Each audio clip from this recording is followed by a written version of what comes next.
মধুমাস আসার আগেই দেশের বাজারে উঠতে শুরু করেছে রসালো ও সুস্বাদু লিচু। মাগুরা জিআই স্বীকৃত হাজারীপুরি লিচু আর নারায়ণগঞ্জের সোনারগাঁয়ের আগাম জাতের লিচুতে এখন সয়লা বাজার। অনুকূল আবহাওয়া আর বাম্পার ফলনে মাগুরায় এবার শত কোটি টাকার ব্যবসার আশা করা হচ্ছে। তবে সোনারগাঁয়ের তীব্র খরায় ফলন কিছুটা কম হলেও চড়া দামে খুশি চাষিরা। প্রতিনিধিদের পাঠানো তথ্যচিত্রে আরও জানাচ্ছেন লিওন আজাদ।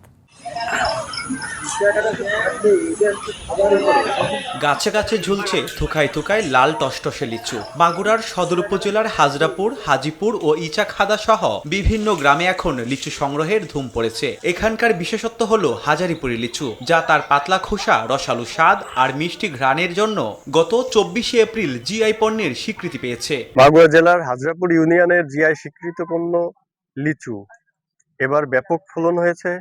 ঢাকা সহ বিভিন্ন স্থান থেকে ব্যাপারী ভাইয়েরা আসতেছে। এবার ইনশাল্লাহ যে অবস্থা দেখতেছে যে আবহাওয়া নিয়ন্ত্রণ থাকে, তাহলে ইনশাল্লাহ আমরা ভালো ফলন পাবো আর আমি ব্যবসায়িক লাভবান হব। কৃষকগণ লিচুর যাতে রোগ পোকামাকড় না ধরে সেজন্য লিচুতে বিভিন্ন ধরনের স্প্রে করে। কৃষি বিভাগ পরামর্শ দিয়ে যাচ্ছে যাতে স্প্রে করার অন্তত 7 দিন পরে এই লিচুগুলো হারভেস্ট করে।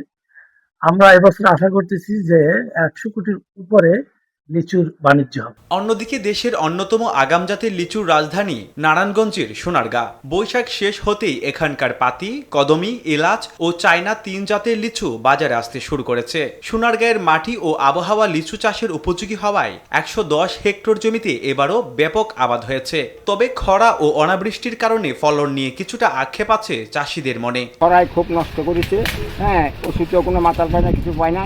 আমার 9 লক্ষ টাকার বাগান কিনছি, আমি 4 লক্ষ টাকা আমদানি করতে পারবো। বৃষ্টি বাদলে মালায় অনেক ক্ষতি হয়েছে, পরিস্থিতি বেশি ভালো না। রেট বেশি হলে কি হবো, কিন্তু পরিস্থিতি ভালো না, বাগানে মাল নাই। গ্রামীণ অর্থনীতি চাঙ্গা করতে মাগুরা ও সোনারগাঁয়ের এই লিচু উৎসব বড় ভূমিকা রাখছে। বাগান পরিচর্যা থেকে শুরু করে বাজারজাতকরণ পর্যন্ত হাজার হাজার মানুষের কর্মসংস্থান এখন এই রসালো ফলকে কেন্দ্র করে।